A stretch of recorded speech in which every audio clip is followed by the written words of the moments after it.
கர்த்தருடைய பரிசுத்த நாமத்திற்கு மகிமை உண்டாகட்டும். இந்த அதிகாலை வேளையில் நேரலையில் இணைக்கப்பட்டு நேரடியாய் பார்த்து கொண்டிருக்கிற ஒவ்வொருவரையும், ஆலய வளாகத்தில் அமர்ந்திருக்கிற உங்கள் ஒவ்வொருவரையும், அற்புதர் இயேசு குடும்ப உறுப்பினர்கள் அத்தனை பேரையும் வானத்தையும் பூமியும் படைத்த ஆண்டவராக இயேசுவின் நாமத்தில் அன்போடு நான் உங்களுக்கு இந்த காலை வேளையில் வாழ்த்துதலை பதிவு செய்து கொள்கிறேன். கர்த்தர் இந்த வாரத்தில் உங்களுக்கு நன்மையும் இரக்கமும் கிருபையும் உள்ளவராக, இரக்கத்தில் ஐஸ்வர்யம் உள்ளவராக உங்களுக்கு வெளிப்படுவாராக. இந்த காலை தியானத்திற்கென்று தேவனுடைய ஆவியானவரால் தெளிவாக திட்டமாக நடத்தப்பட்ட தேவனுடைய வார்த்தை நீதிமொழிகளின் புஸ்தகம் 1ஆம் அதிகாரம் 33வது வார்த்தையை நம்ம எல்லாரும் இந்த காலை வேளையில் அறைகூவலின் செய்தியாக, ஒரு எச்சரிப்பு உண்டாக்கக்கூடிய செய்தியாக, ஒரு கர்த்தருடைய சத்தமாக துணியாக, இந்த காலை வேளையில் இருதயத்துக்கு இதமான ஒரு வார்த்தையாக இந்த வார்த்தையை நாம் தியானிக்கலாம். தேவன் நமக்கு உதவி செய்வார். தேவனுடைய ஆவியானவர் இந்த வார்த்தையின் வழியாய் அவர் கிரியை செய்வாராக. தேவனுடைய வார்த்தை எப்படி எழுதப்பட்டிருக்குது? நீதிமொழிகள் 1:33, எனக்கு செவி கொடுக்கிறவன் எவனோ அவன் விக்கினமின்றி வாசம் பண்ணி ஆபத்திற்கு பயப்படாமல் அமைதியாய் இருப்பான். மீண்டும் ஒரு முறை நல்லா பாருங்க. எனக்கு செவி கொடுக்கிறவன் எவனோ, கர்த்தருடைய வார்த்தைக்கு பயப்படுகிறவன் எவனோ, கர்த்தருடைய சத்தத்துக்கு கீழ்ப்படுகிறவன் எவனோ, கர்த்தருடைய நாமத்தை தொழுது கொள்ளுகிறவன் எவனோ என்று வேதத்தில் நிறைய இடத்துல எவனோ எவனோ எவனோ என்று எழுதியிருக்கு. அவருடைய நாமத்தின் மேல் விசுவாசம் உள்ளவர்களாய் அவரை ஏற்றுக்கொண்டவர்கள் எத்தனை பெயர்களோ என்று வேதத்தில் எழுதப்பட்டிருக்கு. இங்கே யாரானாலும் பரவாயில்ல, கர்த்தருடைய வார்த்தைக்கு செவி கொடுக்கிற மனிதனை கர்த்தர் எப்படி ஆசீர்வதிப்பார் என்றும் அவனுக்கு என்ன நன்மைகள் உண்டாகும் என்று சொல்லி அழகாய் வேதம் சொல்கிறதை நாம் பார்க்கிறோம். ஒன்று, விக்கினமின்றி வாசம் பண்ணி. விக்கினம் என்றால் ஆபத்துக்கள், பேராபத்துக்கள், எதிர்பாராத திகில்கள், எதிர்பாராத சூழ்நிலைகள், வரக்கூடிய தாக்குதல்கள், இதைத்தான் விக்கினம் என்று சொல்லி வேதத்தில் பல இடங்களிலே எழுதப்பட்டிருக்கிறதை நாம் பார்க்கிறோம். ஏசாயா 26:20 எழுதியிருக்கு, என் ஜனமே நீ போய் உன் அறை வீட்டுக்குள்ளே பிரவேசித்து உன் கதவுகளை பூட்டி கொண்டு சினம் கடந்து போகும் மட்டும் கொஞ்ச நேரம் ஒளித்து கொண்டிரு. தேவன் எப்படி எழுதியிருக்கிறார் பாரு, என் ஜனமே நீ போய் உன் அறை வீட்டுக்குள்ள பிரவேசித்து உன் கதவுகளை எல்லாம் பூட்டி கொண்டு தேவனுடைய சினம் கடந்து போகும் மட்டும் கொஞ்ச நேரம் ஒளித்து கொண்டிரு. எகிப்து தேசத்துல பார்த்தீங்கன்னா 9 வாதை முடிந்து 10வது வாதையில தேவனுடைய கோபாக்கினை எகிப்து தேசத்தின் மேல இறங்குவதை நம்ம வேதத்தில் பார்க்கிறோம். கல்லு மலை பெஞ்சிச்சு, இருள் வந்துச்சு, வெட்டுக்கிளி வந்துச்சு, இன்னும் பார்த்தீங்கன்னா வண்டு வந்துச்சு, இன்னும் பார்த்தீங்கன்னா பலவிதமான வாதைகள் வந்த பொழுது அந்த பார்வோன் தன் இருதயத்தை கடினப்படுத்தி கொண்டே இருந்தான். 10வது வாதையாக தேவன் ஒரு வாதையை அனுப்புவதற்கு முன்பாக இஸ்ரவேல் மக்களுக்கு ஒரு எச்சரிப்பின் குரல் கொடுத்தார். என்னன்னா, நீங்க போய் உங்க கதவை பூட்டிக்கிட்டு உள்ள ஒரு பஸ்கா ஆட்டுக்குட்டியை அடிச்சு அதனுடைய இரத்தத்தை எடுத்து நீங்கள் தங்கி இருக்கிற கோசேன் பட்டணத்தில் இருக்கிற ஒவ்வொரு வீட்டு நிலைக்காலிலையும் பூசி வைங்க. ஏனென்றால் இன்று இரவு சங்கார தூதர்கள் பட்டணத்துக்குள்ள வருவாங்க. யாரு வீட்டில் அந்த இரத்தம் இல்லையோ அந்த வீட்டுக்குள்ள சங்கார தூதர்கள் உள்ள பிரவேசித்து சங்காரம் பண்ணுவார்கள். தலைச்சன் பிள்ளைகளை சங்காரம் பண்ணிடுவாங்க.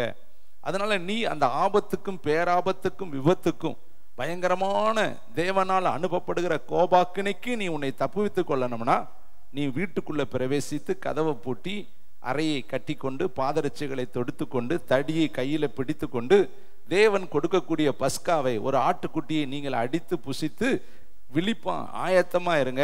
ஏனென்றால் விடிகிற பொழுதுல நீங்கள் பிரயாணம் பண்ணணும். அதனால இந்த ராத்திரி உங்களுக்கு ஆயத்தப்படுத்தக்கூடிய ஆயத்த ராத்திரி.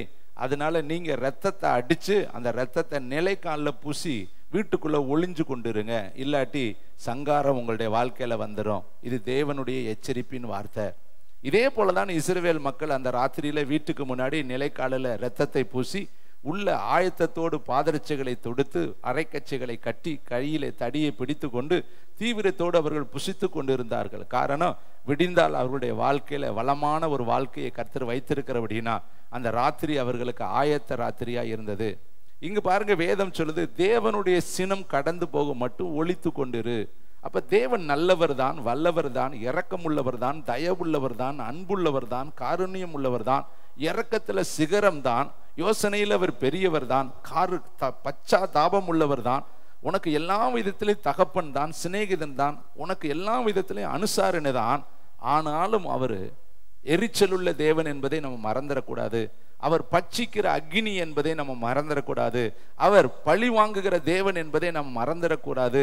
பாவத்தை பார்க்காத சுத்த கண் உள்ளவர் என்பதை நம்ம மறந்துவிடக்கூடாது. தேவனுடைய பிள்ளைகளே, இங்கு வேதம் சொல்லுது பாருங்கள், அழகாய் சாலமோன் மூலமாய் சொல்றாரு, எனக்கு செவி கொடுக்கிற ஒரு மனிதன் விக்கினமின்றி வாசம் பண்ணி ஆபத்துக்கு பயப்படாமல் அமைதியா இருப்பான். அப்ப செவி கொடுக்காத மனிதன் விக்கினத்துக்குள்ளே மாட்டிக்கொண்டு ஆபத்துல பயந்து ஒளிந்து திகைத்து போய் மிரண்டு போய் சிதறடிக்கப்பட்டு போயிருப்பான். அப்ப ஒரே ஒரு கருத்து இந்த காலை தியானத்துல, நீ கர்த்தருடைய வார்த்தைக்கு பயந்து நடந்தால், கீழ்ப்படிந்து நடந்தா பெரிய பெரிய ஆபத்துகளுக்கு கர்த்தர் நம்மளை விலக்கி பாதுகாத்துக் கொள்வார். இந்த வேதத்துல நிறைய ஆபத்துக்கள் எழுதியிருக்கிறதை நான் உங்களுக்கு நினைப்பூட்ட விரும்புகிறேன். ஏன்னா நம்ம எப்பயுமே கிரேஸை பத்தியே தான் பேசி பழக்கம். கிருபை, இரக்கம், தயவு, அன்பு, பாதுகாப்பு, பராமரிப்பு, கையில தாங்குவாரு, காலில் தாங்குவாரு, முடியை எண்ணி வச்சிருக்கிறாரு, வலது பக்கம் விழுந்தாலும் இடது பக்கம் விழுந்தாலும் தூக்குவாரு, சுமப்பாரு. இப்படியே நமக்கு ஒரு சைடாகவே நமக்கு வார்த்தைகளை கொடுத்து இந்த உலகம் நம்மை கொண்டு போய் கொண்டு இருக்கிறது. ஆனால் இன்னொரு பக்கம் இந்த உலகத்துல நமக்கு எவ்வளவு பெரிய ஆபத்துக்கள் சூழ்ந்து இருக்கிறது என்பதை இந்த காலை வேளையில உங்களுக்கு நினைவுபடுத்த ஆவியானவர் எனக்குள்ளே இருந்து உனக்குள்ளே கிரியை செய்கிறாரு. வெளிப்படுத்தல் புஸ்தகம் 8ஆம் அதிகாரம் குறிச்சு கொள்ளுங்க, வீட்டில் போய் தியானித்துக் கொள்ளுங்க. நேரம் குறுகினது. வெளிப்படுத்தல் 8:13, வெளிப்படுத்தல் 9:12, வெளிப்படுத்தல் 11:14, வெளிப்படுத்தல் 12:12, இது எல்லாமே ஒரே சம்பவத்தில் எழுதியிருக்கு.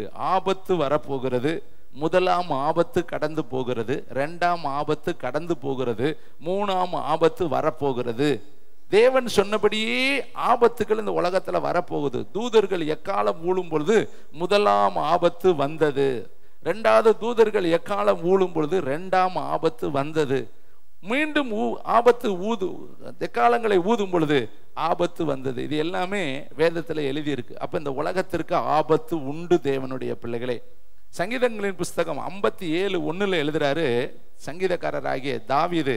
ரொம்ப அருமையான ஒரு வார்த்தை, நீங்களும் அதை படித்திருப்பீங்க. இருந்தாலும் உங்களுக்கு இந்த காலை வேளையில நான் நினைப்பு ஊட்ட விரும்புகிறேன்.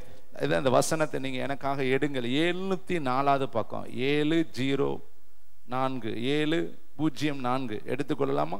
57வது சங்கீதம் மேல தலைப்பை நீங்க படிச்சு பார்க்கணும். தாவீது சவுலுக்கு தப்பி ஓடி கெபியில் ஒதுங்கையில் தனக்கு நஷ்டம் நேரிடாதபடி அல் தஸ்கேத் என்னும் வாத்தியத்தில் வாசிக்க தாவீது பாடி ராகத் தலைவனுக்கு ஒப்புவித்த மிக்தாம் என்னும் சங்கீதம். இப்ப தாவீது யுத்த வீரர், தாவீது காரிய சமர்த்தன், தாவீது கர்த்தரோ தாவீதோடு கூட இருக்கிறார். அவன் சிங்கத்தின் வாய்களை பிளந்தவன், கரடியின் வாய்களை பிளந்தவன், கோலியாத்தினுடைய தலைகளை எடுத்தவன், அவ்வளவு பெரிய போர் வீரன்.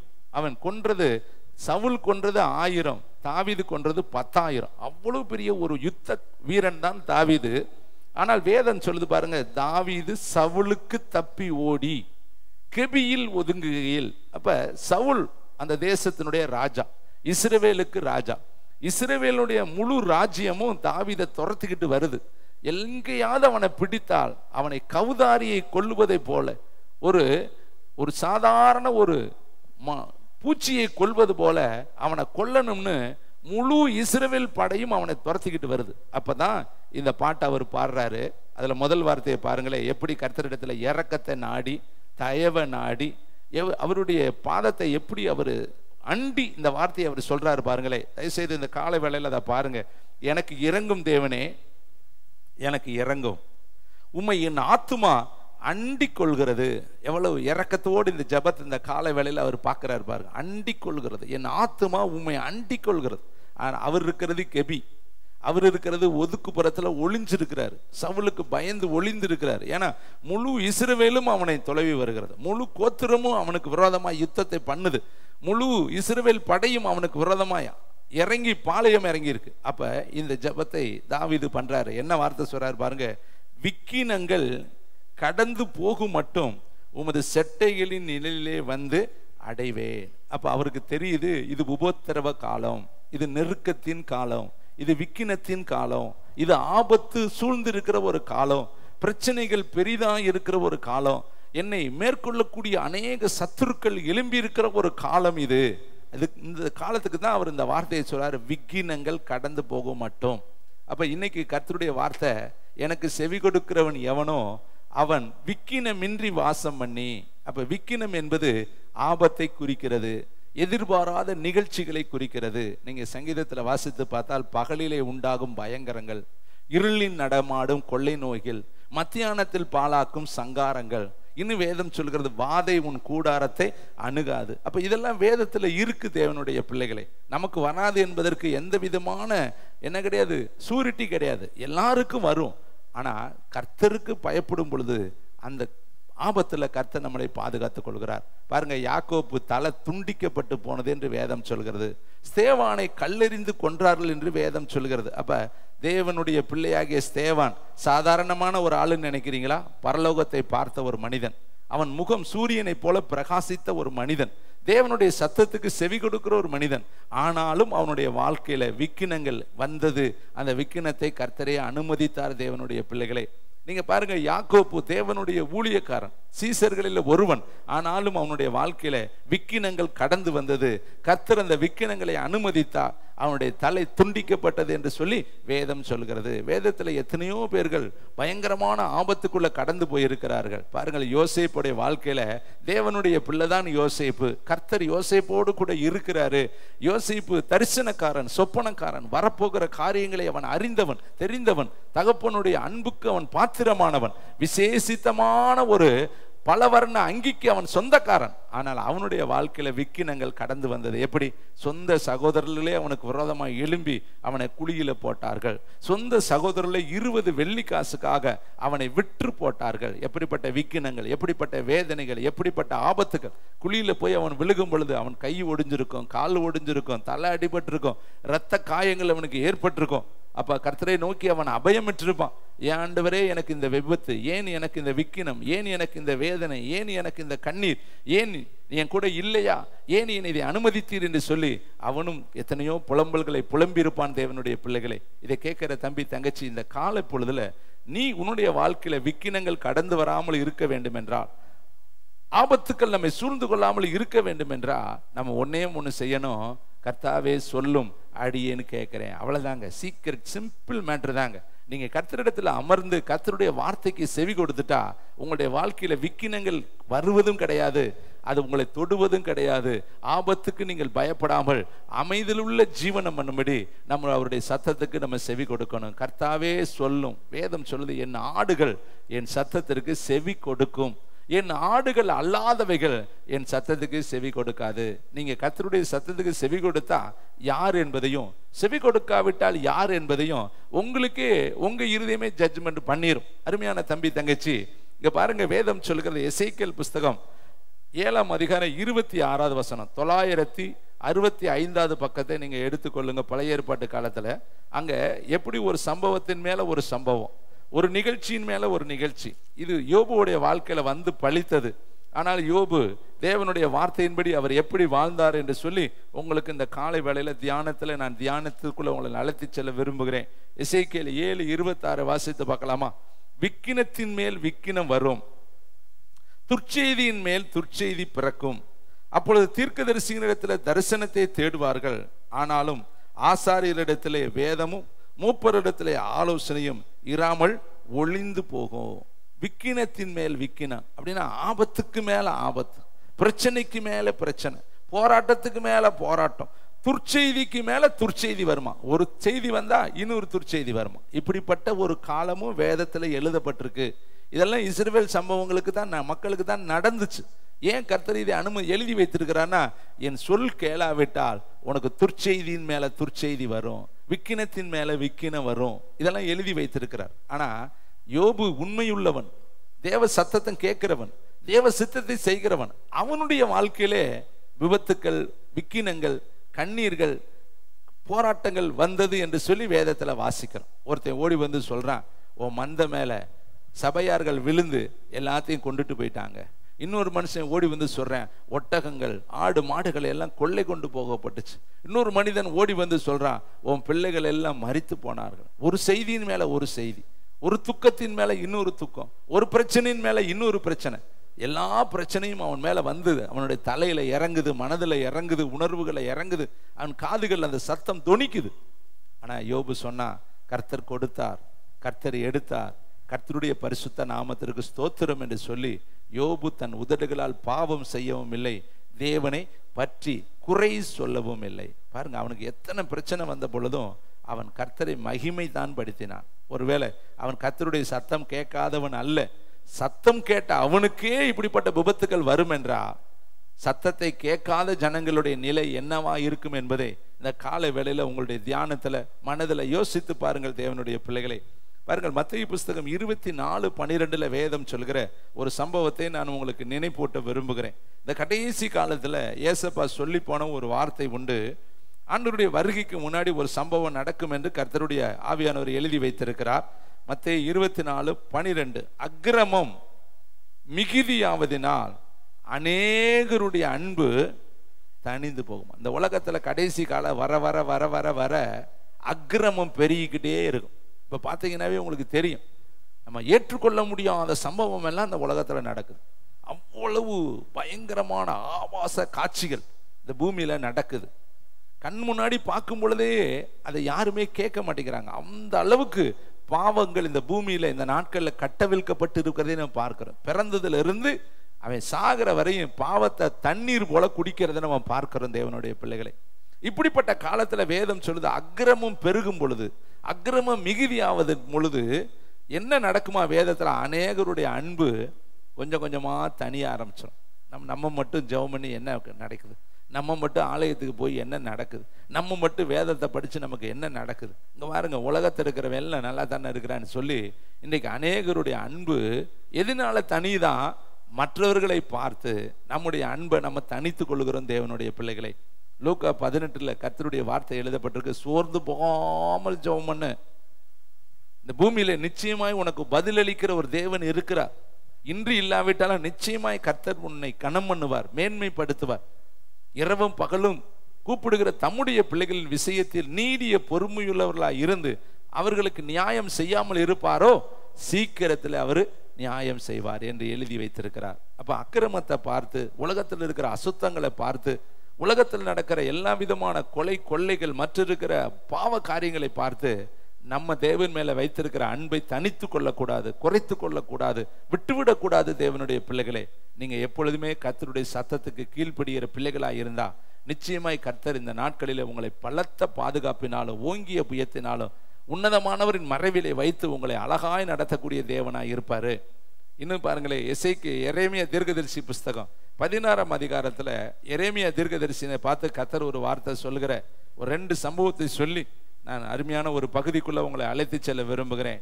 எல்லாரும் எடுத்துக்கொள்வோம். எரேமியா 16ஆம் அதிகாரம் 2வது வசனத்தை வாசிக்கலாம். தீர்க்கதரிசியாகிய எரேமியாவை பார்த்து கர்த்தர் சொல்றாரு, நீ ஒரு பெண்ணை விவாகம் பண்ண வேண்டாம், இவ்விடத்துல உனக்கு குமாரர்களும் குமாரத்திகளும் இருக்க வேண்டாம்.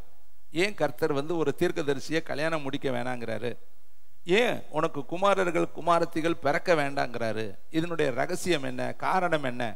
கர்த்தர் தனிமையாயிருப்பது நல்லதல்லைன்னு ஏற்ற துணையை உண்டாக்கின தேவன் இங்க மட்டும் ஏன் எரேமியாவை பார்த்து நீ உனக்கு திருமணம் முடித்து கொள்ள வேண்டாம், உனக்கு இந்த இடத்துல நல்லா கவனிக்கணும், இவ்விடத்தில் உனக்கு குமாரர்களும் குமாரத்திகளும் இருக்க வேண்டாம். ஏன் அப்படி சொல்றாருன்னா அந்த இடத்தை குறித்து நீங்க பார்த்தீங்கன்னா 3வது வசனம், இவ்விடத்திலே பிறக்கிற குமாரர்களையும் குமாரத்திகளையும் இந்த தேசத்தில் அவர்களை பெற்ற தாய்களையும் அவர்களை பெற்ற பிதாக்களையும் குறித்து கர்த்தர் சொல்லுகிறது என்னவென்றால், அப்ப அந்த இடம் தான் பிரச்சனை, திருமணம் பிரச்சனை இல்லை.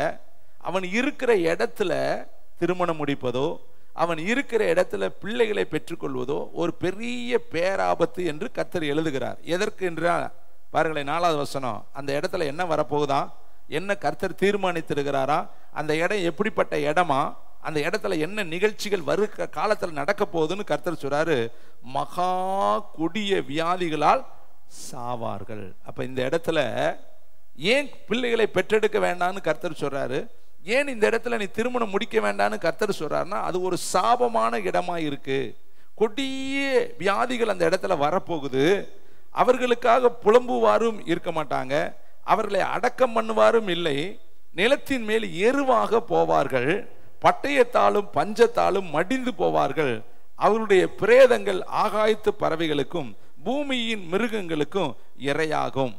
அப்ப அந்த இடம் தான் பிரச்சனை. ஏனென்றால் கர்த்தருடைய சத்தத்துக்கு கீழ்ப்படியாத ஜனங்கள், பாவத்தை தண்ணீரை போல பருகுகிற ஜனங்கள், தேவனுடைய திட்டத்தை உடைத்து போட்ட ஜனங்கள் இருக்கிற இடத்துல எரேமியா இருக்கிறார். அதனால கர்த்தர் சொல்றார், இந்த இடத்துல நீ திருமணம் முடிச்சு உனக்கு ஒரு குழந்தை பிறந்து அந்த குழந்தைக்கு ஆபத்து வரும் பொழுது உன்னால அதை ஏற்றுக்கொள்ள முடியாதுப்பா, நீ என்ன செய்ய வேணாம், இந்த இடத்துல திருமணம் முடிக்காத, இந்த இடத்துல நீ உனக்கு பிள்ளைகளை பெற்றுக்கொள்ளாத. ஏனென்றால் இந்த இடம் சோதாமுக்கு ஒப்பம் இருக்கிறது.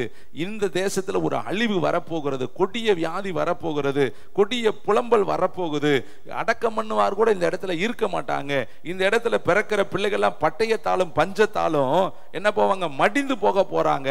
அதனால இந்த இடத்துல நீ பாதுகாப்பா இருக்கணும்னா நீ உன்னுடைய சந்ததிகளை இந்த இடத்துல நீ பெற்றெடுக்காதேன்னு சொல்லி கர்த்தர் தன் சத்தம் கேட்கக்கூடிய எரேமியா கிட்ட கர்த்தர் சொல்றாரு. அப்ப எந்த அளவுக்கு அந்த பட்டணம் தேவனுடைய கோபாக்கினைக்கு ஏதுவான ஒரு பட்டணமா இருக்கும். தேவன் எவ்வளவு மன வருத்தப்பட்டிருந்தா, இங்க நான் பஞ்சத்தை அனுப்ப போறேன், கொள்ளை நோயை அனுப்ப போறேன், ஆபத்துக்களை அனுப்ப போறேன், இந்த இடத்துல மரித்தவர்களை அடக்கம் பண்ண ஆள் இருக்க மாட்டாங்க, கொடிய வியாதிகளை இந்த இடத்துல வரப்போகுதுன்னு கர்த்தர் சொல்றாருன்னா அந்த அளவுக்கு அந்த ஜனங்கள் தேவனுடைய இருதயத்தை புண்படுத்தி இருக்கிறாங்க. அடுத்து பாருங்களே, இன்னொரு வசனத்தை உங்களுக்கு நான் காண்பிக்க விரும்புகிறேன்.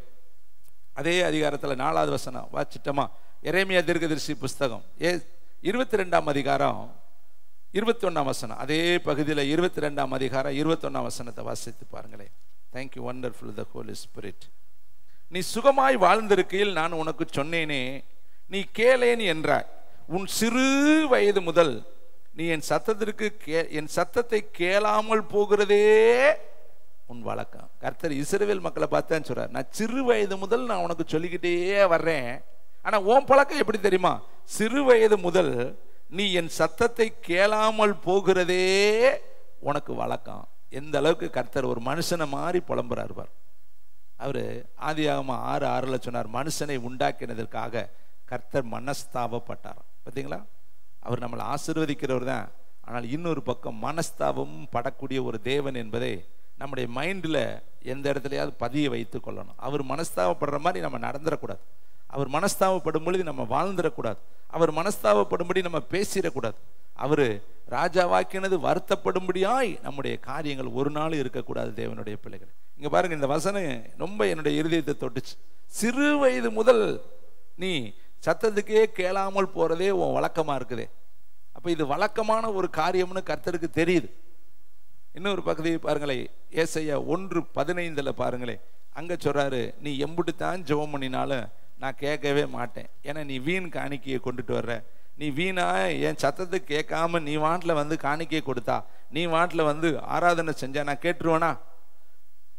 ஏசாயா 1:13, இனி நீ வீண் காணிக்கைகளை கொண்டு வர வேண்டாம், தூபம் காட்டுதல் எனக்கு அருவருப்பா இருக்கிறது. நீங்கள் அக்கிரமத்தோடு ஆசரிக்கிற மாத பிறப்பையும் ஓய்வு நாளையும் சபை கூட்டத்தையும் நான் இனி சகிக்க மாட்டேன். உங்கள் மாத பிறப்புகளையும் உங்கள் பண்டிகைகளையும் நான் என் ஆத்துமா வெறுக்கிறது. அவைகள் எனக்கு வருத்தமா இருக்கிறது. அவைகளை சுமந்து இளைத்து போனேன். நீங்கள் உங்கள் கைகளை விரித்தாலும் என் கண்களை உங்களை விட்டு மறைக்கிறேன். நீங்கள் மிகுதியாய் ஜெபம் பண்ணினாலும் கேளேன். உங்கள் கைகள் இரத்தத்தினால் நிறைந்திருக்கிறது. இதெல்லாம் வேதத்துல தாங்க இருக்கு. தேவனுடைய பிள்ளைகளை, இதெல்லாம் நம்ம கண்டும் காணாதவர்கள் போல போகக்கூடாது. இதெல்லாம் நமக்காகத்தான் கர்த்தர் எழுதி வைத்திருக்கிறார். நம்ம ஜெபம் கேட்கப்படணும்னா நம்ம கைகள் சுத்தமா இருக்கணும். நம்ம ஜெபம் கேட்கப்படணும்னா வீண் காணிக்கைகளை செலுத்துவதை விட்டுவிட்டு தேவன் சொல்லுவதை நம்ம கேட்க ஆரம்பிக்கணும். தேவனுடைய பிள்ளைகளை, கர்த்தர் சொல்லுவதை செஞ்சாதான் கர்த்தர் இதை எல்லாமே அங்கீகரிப்பார். இல்லாட்டி வெறும் சத்தமிடுகிற கைத்தாளம் போல, ஓசை இடுகிற வெண்கலம் போல நம்முடைய வாழ்க்கை மாறிடும். வேதத்துல சொல்லப்பட்டிருக்க, ஆகாயத்துல சிலம்பம் பண்ணுகிறவர்களாய் இராதபடி, மற்றவங்களுக்கு பிரசங்கம் பண்ணுகிற நான் தானே ஆகாதவனாய் போகாதபடி என் சரீரத்தை ஒட்டிக்கி நான் கீழ்ப்படுத்தினேன். பவுல் அழகா எழுதுறார். முதல்ல ஒரு ஊழியம் செய்யணும்னா முதல்ல கீழ்ப்படிதல் நமக்கு இருந்தால் தான் ஊழியத்தை கர்த்தர் ஆசீர்வதிப்பார். அதான் சொல்றார், மற்றவங்களுக்கு சொல்ற நான் தானே முதல்ல ஆகாதவனாய் போகாதபடி நான் என்னைத்தானே ஒட்டிக்கி நான் கீழ்ப்படுத்துகிறேன். அருமையான தம்பி தங்கச்சி, ஒரு 3 காரியத்தை இந்த காலை வேளையில உங்கள் மத்தியில் நினைப்பூட்டுதலை பண்ணி நான் தேவனுடைய வார்த்தையை முடிக்க விரும்புகிறேன்.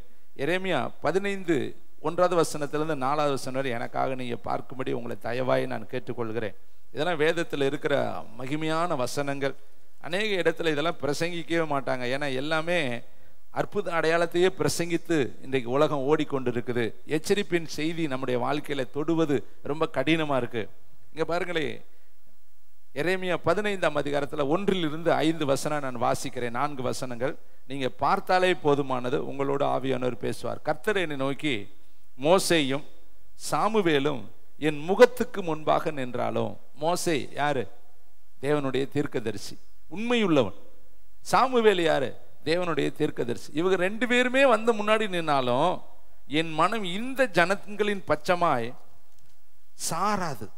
இவர்கள் என் முகத்தை விட்டு புறப்பட்டு போகும்படி இவர்களை துரத்தி விடு.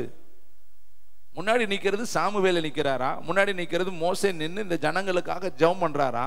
கர்த்தர் சொல்றாரு, நீங்க 2 பேரும் நின்னாலும் நான் கேட்க மாட்டேன், இந்த ஜனங்களை என்னை விட்டு துரத்திரு. அப்ப எந்த அளவுக்கு ஜனங்கள் மேல அவருக்கு வருத்தம், வேதனை, துக்கம். அடுத்து பாருங்க, எங்கே புறப்பட்டு போவோம் என்று இவர்கள் உன்னை கேட்டால் நீ அவர்களை நோக்கி, சாவுக்கு ஏதுவானவர்கள் சாவுக்கும், பட்டயத்துக்கு ஏதுவானவர்கள் பட்டயத்துக்கும், பஞ்சத்துக்கு ஏதுவானவர்கள் பஞ்சத்துக்கும், சிறையிருப்புக்கு ஏதுவானவர்கள் சிறையிருப்புக்கும் நேராய் போக வேண்டும் என்று கர்த்தர் உரைக்கிறார் என்று சொல்லு. அப்ப என்னெல்லாம் இருக்குதா? சாவு இருக்கு, பட்டயம் இருக்கு, பஞ்சம் இருக்கு, சிறையிருப்பு இருக்கு.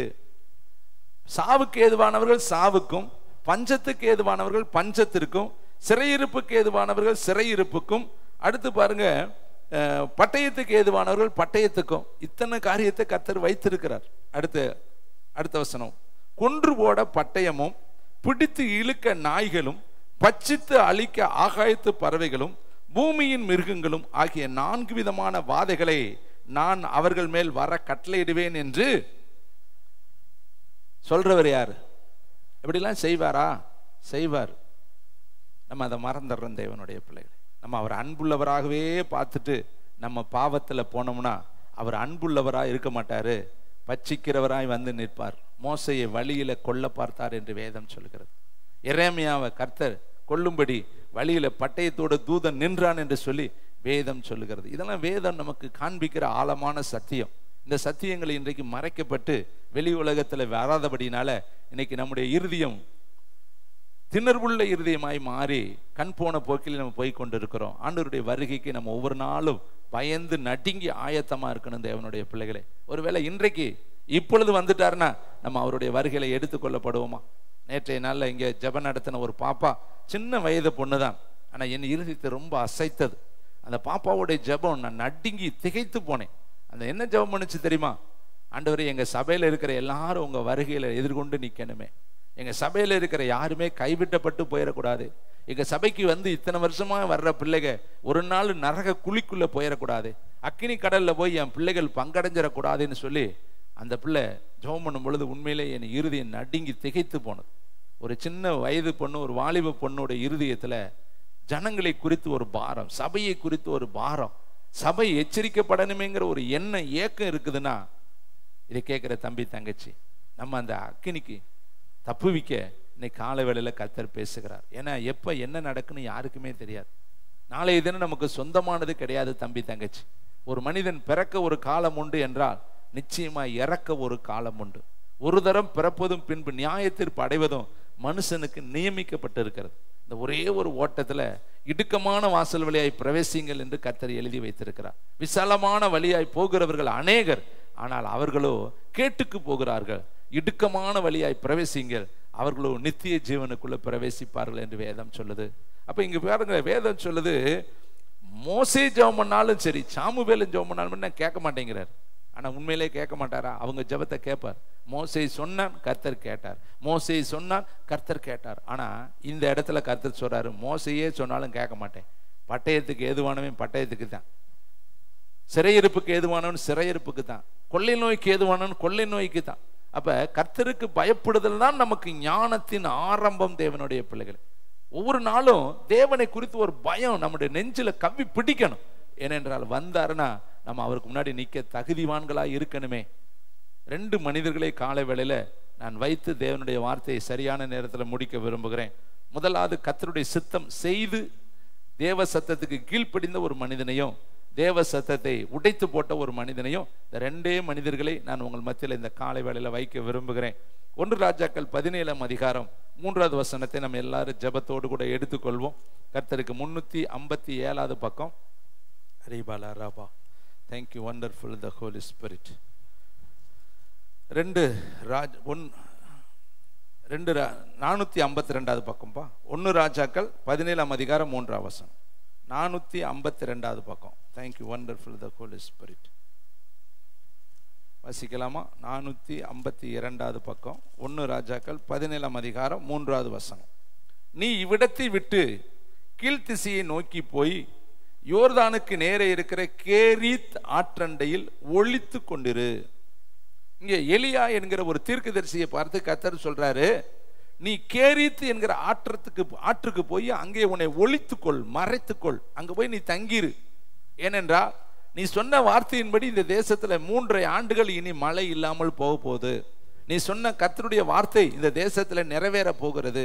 இந்த நிறைவேறுதலுக்கு நீ காரணமா இருக்கிறபடினா நீ போய் என்ன பண்ணீங்கன்னு ஒரு ஆற்று அண்டையில் ஒளித்து இருந்து அங்க போய் தங்குங்கிறார். அப்ப ஒரு தீர்க்கதரிசியை கர்த்தர் போக சொல்ற ஒரு இடம், ஒரு ஆற்றுக்கு போய் அந்த ஆற்றுல ஒளிந்து கொண்டிரு, அங்க போய் நீ இரு, உன்னை பராமரிக்கும்படி அங்க நான் காகங்களுக்கு கட்டளையிட்டு இருக்கிறேன். அப்ப குறிப்பிட்ட காலம் அவரு கர்த்தருடைய வார்த்தையின்படி எங்க போய் இருக்கிறாரு? ஒரு ஆற்றண்டையில போய் உட்கார்ந்து இருக்கிறார். அவருக்கு உணவு எங்க இருந்து வருது? காக்கா கொண்டுட்டு வருது. காலையிலும் மாலையிலும் காகங்கள் அவனுக்கு உணவு கொடுக்குது. ஆனா கர்த்தருடைய வார்த்தையின்படி அவன் அந்த ஆற்றண்டையிலே தான் இருந்தான். அதை விட்டுட்டு அவன் எங்கேயுமே பிரயாணம் பண்ணல. ஏன்னா அவன் கர்த்தருடைய சத்தம் கேட்கிற ஒரு மனிதன். அடுத்து பாத்தீங்க, அதே அதிகாரத்துல 9ஆம் வசனத்துல வாசித்து பாருங்க. இப்ப கர்த்தர் சொல்றாரு, நீ எழுந்து சீதோனுக்கு அடுத்த சாரிபாத் ஊருக்கு போய் அங்கே தங்கியிரு, உன்னை பராமரிக்கும்படி அங்கே இருக்கிற ஒரு விதவைக்கு நான் கட்டளையிட்டேன். இப்ப 2வது கமாண்டர் அவனுக்கு வருது, கமாண்டிங் வருது. எப்படி வருது? நீ இப்ப எழுந்து நீ சீதோனுக்கு அடுத்த சாரிபாத் என்கிற ஊருக்கு போய் அங்கே தங்கியிரு, உன்னை பராமரிக்க அங்கே இருக்கிற ஒரு விதவைக்கு நான் கட்டளையிட்டேன். அப்ப நல்லா கவனிக்கணும், இவன் அந்த ஆற்றண்டையில இருந்ததுனாலதான் அடுத்த கட்டளையை கர்த்தர் கொடுத்தார். அடுத்த இடத்தை கர்த்தர் காண்பிக்கிறார். ஒருவேளை கர்த்தர் சொன்ன இடத்தை விட்டுட்டு அவன் வேற இடத்துக்கு போயிருந்தான்னா கர்த்தர் அவன் இடத்துல பேசி இருக்க மாட்டாரு. இப்ப முதல்ல அவன் சொன்னதை கரெக்டா கர்த்தர் சொன்னதை கேட்டு அந்த ஆற்றண்டையிலேயே அவன் இருக்கிறான். அந்த ஆற்றண்டையில் அவன் எங்க படுத்திருப்பான்? அங்க அவனுக்கு என்ன ஃபெசிலிட்டிஸ் இருந்திருக்கும்? அவனுக்கு வீடு இருந்திருக்குமா? அவனுக்கு வாசல் இருந்திருக்குமா? அங்க எத்தனை விதமான பாதுகாப்பற்ற ஒரு சூழ்நிலை. ஆனா அந்த இடத்துல தேவன் சொல்லிட்டாரு, என்னை இங்க இருக்க சொன்னாருன்னு சொல்லி கர்த்தருடைய வார்த்தையை தன்னுடைய மனதில உணர்வில பதித்து அந்த இடத்திலேயே அவன் காத்திருந்தான். அடுத்த கட்டளை வருகிற வரையும் அவன் அந்த ஆற்றண்டையிலேயே தன்னுடைய வீட்டை அமைத்து மனதளவில் தன்னுடைய இல்லத்தை அமைத்து அந்த இடத்திலேயே அவன் வாழ்ந்து கொண்டிருந்தான். அது எத்தனை நாட்கள், எத்தனை வாரங்கள், எத்தனை மாதங்கள் என்று எழுதல. மொத்தத்தில் 3.5 ஆண்டுகளில் அவன் எத்தனை வருடங்கள் எத்தனை மாதங்கள் அங்கே இருந்தாலும் கவுண்டிங் இல்லை. ஆனாலும் கர்த்தர் அடுத்த முறை பேசுகிற வரையும் அவன் அங்கதான் இருந்தான். எங்கேயுமே அவனா சுயாதீனமா புறப்பட்டு போகல. இவன் அங்கேயே இருக்கிறதை பார்த்த கர்த்தர் மீண்டும் வர்றாரு, நீ எழுந்து இப்ப சீதோனுக்கு அடுத்து சாரிபாத் ஊருக்கு போ, அங்க போய் நீ தங்கு. இப்ப அந்த இடத்துல அவன் உண்மையா இருந்ததுனாலதான் அடுத்த இடத்தை கர்த்தர் அவனுக்கு காட்ட ஆரம்பித்தாரு. அப்போ ஒவ்வொரு முறையும் எலியாவுடைய பிரயாணம் நீங்க பாத்தீங்கன்னா கர்த்தர் சொன்னபடியே அவன் பிரயாணம் பண்றான். அப்ப இவன் யாரு? கர்த்தருடைய வார்த்தைக்கு செவி கொடுக்கிற ஒரு மனிதன், கர்த்தருடைய சித்தத்தை அவன் செய்கிற ஒரு மனிதன், கர்த்தருடைய திட்டத்தின்படி அவன் வாழ்ந்து கொண்டிருக்கிற ஒரு மனிதன். அவன் செய்யக்கூடிய காரியத்தை நீங்க வேதத்துல 18ஆம் அதிகாரத்துல 36வது வசனத்தை வாசித்து பார்த்தா அவனே தன்னுடைய வாயை திறந்து தேவனுடைய திட்டத்தை எப்படி நிறைவேற்றினான் என்பதை அவன் சொல்கிறதை வேதத்துல பார்க்கிறோம். 1 ராஜாக்கள் 18:36. அந்திப்பலி செலுத்தும் நேரத்தில் தீர்க்கதரிசியாகிய எலியா வந்து, ஆபிரகாமுக்கும் ஈசாக்குக்கும் யாக்கோக்கும் தேவனாகிய கர்த்தாவே, இஸ்ரவேலின் நீர் தேவன் என்றும் நான் உம்முடைய ஊழியக்காரன் என்றும் நான் இந்த காரியங்கள் எல்லாம், நீங்க வாசிங்க, இந்த காரியங்கள் எல்லாம் உம்முடைய வார்த்தையின்படியே செய்தேன் என்றும் இன்றைக்கு விளங்க பண்ணும். அப்ப இந்த எலியா செய்யற ஒவ்வொரு வேலையும் யாருடைய வார்த்தையின்படி? தேவனுடைய வார்த்தையின்படி. ஒரு வார்த்தை கூட இவனுடைய விருப்பத்தின்படி அவன் செய்யல. எலியா ஆகாபு கிட்ட போனது கர்த்தருடைய வார்த்தையின்படி, வானத்தை கட்டினது தேவனுடைய வார்த்தையின்படி, அங்க பலிபீடத்தை உடைத்து போட்ட பலிபீடத்தை கட்டினது தேவனுடைய வார்த்தையின்படி. 12 குடம் தண்ணீரை ஊத்த சொன்னது கர்த்தருடைய வார்த்தையின்படி. அங்க பாகால் தீர்க்கதரிசிகளை பரியாசம் பண்ணினது, கேலி பண்ணினது, கிண்டல் பண்ணினது, அவர்களை இதோ அவர்கள் மத்தியில இதோ பேசினது எல்லாமே கர்த்தருடைய வார்த்தையின்படி. எல்லாவற்றையுமே கர்த்தருடைய வார்த்தையின்படியே எலியா செய்தான். அப்ப எலியா என்பவன் யாரு? கர்த்தருடைய வார்த்தையின்படி செய்கிறவன். அதனாலதான் சாலமோன் எழுதுறாரு, எனக்கு செவி கொடுக்கிறவன் எவனோ அவன் விக்கினமின்றி வாசம் பண்ணி ஆபத்துக்கு பயப்படாமல் எப்படி இருப்பான்? அமைதியா இருப்பான். பக்கத்துல பார்த்து சொல்லுங்க, நீங்க அமைதியா வாழணுமா? கர்த்தருடைய சத்தத்துக்கு கொஞ்சம் செவி கொடுத்துருங்க. எந்த ஆபத்தும் உங்களை தொடாது, எந்த சூழ்நிலையும் உங்களை பயப்படுத்தாது. ஏன்னா வேதம் சொல்லுது, துர்ச்செய்தியை கேட்கறதுனால் அவன் இருதயம் பயப்படாது, அவன் இருதயம் கர்த்தரை நம்பி திட்டமானதான் இருக்கும். துர்ச்செய்தி எத்தனை செய்தி வந்தாலும் உங்க மனசுக்குள்ள ஒரு சத்தம் கேட்கும், நான் உன்னோடு கூட இருக்கிறேன், பயப்படாதே, திகையாதே, நான் உன் தேவன், நான் உன்னை பலப்படுத்தி உனக்கு சகாயம் பண்ணுவேன்னு ஒரு சத்தம் உங்க இருதயத்துக்குள்ள துணிக்கும். தேவனுடைய பிள்ளைகளே, இன்னொரு மனிதனை இந்த காலை வேளையில உங்களுக்கு நினைப்பு, உங்களுக்கு எல்லாருக்கும் தெரிந்ததுதான். என்னை விட நீங்க வேத கலாச்சாலையில படிச்சது மாதிரி வேதத்தை நல்லா தெரிந்தவர்கள். அதற்காக நான் சொல்லாமல் இருக்க முடியாது அல்லவா? ஏன்னா கர்த்தருடைய வார்த்தையை சொல்ல வேண்டியது என்னுடைய கடமையா இருக்கிறது, உரிமையா இருக்கிறது. அதற்குத்தான் கர்த்தர் என்னை காவக்காரனாய் வைத்திருக்கிறார். அதனால தெரிந்த பகுதி தானே நீங்க நினைக்காதீங்க. இந்த தெரிந்த பகுதியிலையும் கர்த்தர் நம்மோடு பேசும்படியான பகுதி இருக்கு. வாசிக்கலாம். 1 சாமுவேல் புஸ்தகம் 15ஆம் அதிகாரம் 19ஆம் வசனம். தேவன் தெரிந்து கொண்ட ஒரு மனிதன், தேவன் முன்குறித்த ஒரு மனிதன், தேவன் இழுத்து கொண்டு வந்த ஒரு மனிதன், தேவனே அவனை வெளி உலகத்திற்கு காண்பித்த ஒரு மனிதன். ஆனால் அந்த மனிதனுடைய வாழ்க்கையில அக்கிரமம் மிகுதியாவதனால் அன்பு தணிவது போல இவனும் எப்படி தணிந்து போனான், தேவனுடைய சித்தத்தை விட்டு விலகினான் என்பதை நான் உங்களுக்கு காண்பிக்க விரும்புகிறேன். 1 சாமுவேல் 15ஆம் அதிகாரம் 19ஆம் வசனத்தை வாசிக்கலாமா? இப்படி இருக்க நீர் கர்த்தருடைய சொல்லை கேளாமல் கொள்ளையின் மேல் பறந்து கர்த்தருடைய பார்வைக்கு பொல்லாப்பானதை செய்தது என்ன? நல்லா கவனிக்கணும். சாமுவேல் வந்து சவுலை பார்த்து சொல்றாரு, நீ கர்த்தருடைய சொல்லை கேளாமல். நம்முடைய வாழ்க்கையிலையும் சில காரியத்தை கேட்போம், சில காரியத்தை நம்ம கேட்க மாட்டோம். நமக்கு தெரியும், நமக்கு தெரிஞ்சும் கர்த்தருடைய வார்த்தையை நம்ம விட்டுருவோம். இவன் பாருங்க, கர்த்தர் சொன்னாரு அமலையை கொண்டு போய் யுத்தம் பண்ணு, அவ்வளவுதான். சிம்பிளான ஒன்னைத்தான் சொல்றார். ஏனென்றா கொள்ள நாள அவங்கள செய்கையை என் மனதிலே நான் வைத்திருக்கிறேன். இஸ்ரவேல் மக்கள் கானானை நோக்கி வருகிற பாதையில இவர்களை வழிமறித்தவர்கள் அமலேக்கியர்கள். அதனால என் சார்பாக நீ போய் அவர்களோடு யுத்தம் பண்ணி அவர்களை முற்றிலும் அழிச்சிரு, அவங்க மேல இரக்கம் வைக்காத. அவர் சொல்றத பாருங்களே, 3ஆம் வசனம், அதே 15ஆம் அதிகாரம் 3ஆம் வசனம். இப்பொழுது நீ போய் அமலேக்கை மடங்கடித்து அவனுக்கு உண்டான எல்லாவற்றையும் சங்கரித்து அவன் மேல் இரக்கம் வைக்காமல் புருஷர்களையும் ஸ்திரீகளையும் பிள்ளைகளையும் குழந்தைகளையும் மாடுகளையும் ஆடுகளையும் ஒட்டகங்களையும் கழுதைகளையும் கொன்று போட கடவாய் என்கிறார் என்று சொன்னான். அப்ப கர்த்தரே சொல்றாரு, எல்லாவற்றையும் என்ன பண்ணிடணும்? கொன்று போட கடவாய். அவன் மேல் இரக்கம் வைக்காமல். அந்த வார்த்தை ரொம்ப முக்கியம். நீ இரக்கம், உன் மனுஷ இரக்கம் வேண்டாம், அவர்களுக்கு உண்டான எல்லாவற்றையும் அழிச்சிரு, அது மேல இரக்கம் நீ வைக்காத. நம்ம வீட்டில் இந்த பழைய பொருள்களை எடுத்து போடுறப்ப சில பொருளை எடுத்து வச்சோம், இது இருந்துட்டு போகுது, நல்லா தானே இருக்குது. இது மாதிரி தான் நம்ம வாழ்க்கையிலைங்க சில குணங்களை நம்மளை விட்டு எடுத்து போடுறதே கிடையாது, அது இருந்துட்டு போகுது. இது எனக்கு பிறப்பிலே இருக்குது, சாக வரையும் இருக்கும். எனக்கு கோபம் வந்துக்கிட்டு தான் இருக்கும், எனக்கு எரிச்சல் வந்துக்கிட்டு தான் இருக்கும், என்கிட்ட இந்த பழக்கம் இருக்குது. நம்மகிட்டையும் அழிக்க வேண்டிய நிறைய சுவாபங்களை நம்ம அழிக்காம நம்ம எப்படி சில காரியங்களை நமக்குள்ளே வைத்திருக்கிறோம். இவன் எப்படி போய் எல்லாத்தையும் அழிக்காம சில பொருள்களை கொண்டு வந்துட்டான். கேட்டா முதல் தரமானதான், 2ஆம் தரமானதான், கர்த்தருக்கு கொடுக்கறதுக்கு கொண்டு வந்தீங்கிறேன். கர்த்தர் சொன்னாரு இறக்க வைக்காம அழிச்சிரு. அன்னைக்கு ஆபிரகாமோடு புறப்பட்ட லோத்து அந்த மலைக்கு ஓடி போன்னு சொல்றாரு, இந்த ஊரை பூரா அழிக்க போறேன்னு சொல்றாரு, இதுல எங்கேயுமே நீ தங்கக்கூடாதுங்கிறார். அன்னைக்கு லோத்து மட்டும் கர்த்தருடைய வார்த்தைப்படி கேட்டு அவன் ஓடி இருந்தானா ஒரு சின்ன பட்டணம் அழிக்கப்பட்டிருந்திருக்கும். அந்த பட்டணத்துல தான் அந்த பாவம் விடுபட்டு போச்சு. எல்லா இடத்தையும் கர்த்தர் அழிச்சாரு. ஆனா அவன் போய் தங்கின எக்ஸப்ஷன் கேட்டு, விதிவிலக்கு கேட்டு, ஒரு சின்ன இடத்துல ஒரு பட்டணம் இருக்கு, அதை மட்டும் எனக்காக விட்டுருன்னு சொன்னான் இல்லையா, அங்கதாங்க அந்த பாவம் மீண்டும் முளைச்சிருச்சு. இன்னைக்கு அந்த பாவம் உலகம் பூரா ஓரின சேர்க்கை பாவம் வந்துருச்சு. அன்னைக்கு அந்த பட்டணத்தை அவர் அழிச்சிருந்தாருன்னா இன்னைக்கு அந்த வம்சமே இல்லாமல் போயிருந்திருக்கும். அப்ப இது கெடுத்தது யாரு? தப்புவித்தது யாரு? அது முளைப்பதற்கு காரணமா இருந்தது யாரு? சோதம் குமாராவில் ஒளிஞ்சிருந்து வந்து அந்த ஊருக்குள்ள தஞ்சம் புகுந்த லோத்துனால அந்த சின்ன பட்டணம் தப்புவிக்கப்பட்டுச்சு. அந்த தப்புவிக்கப்பட்ட பட்டணத்துல தான் அந்த பாவம் மீண்டும் வெடித்து உலகத்துக்குள்ள பிரவேசிச்சிருச்சு. அந்த பட்டணத்தின் மேல இவன் போனதுனால கர்த்தர் கை வைக்க முடியல. இதே போல இங்க பாருங்க, அமலேக்க முழுசும் அழிச்சிடறான்னு சொன்னா இவன் என்ன பண்றான்? 2-3 எடுத்து வச்சுட்டு வந்துடுறான். அப்பதான் கர்த்தருடைய தீர்க்கதரிசி சாமுவேல் வந்து கேட்கிறாரு, ஏப்பா கர்த்தருடைய சொல் கேளாம நீ இப்படி செஞ்ச? அப்ப நம்முடைய வாழ்க்கையிலையும் கர்த்தர் நிறைய காரியம் நம்மகிட்ட சொல்றாருங்க. ஆனா நம்ம மனசை கடினப்படுத்திட்டு அந்த சொல் கேட்க மாட்டேங்கிறோம். அந்த வார்த்தையை நம்ம என்ன பண்ற? அல்லல் தட்டிடுறோம்.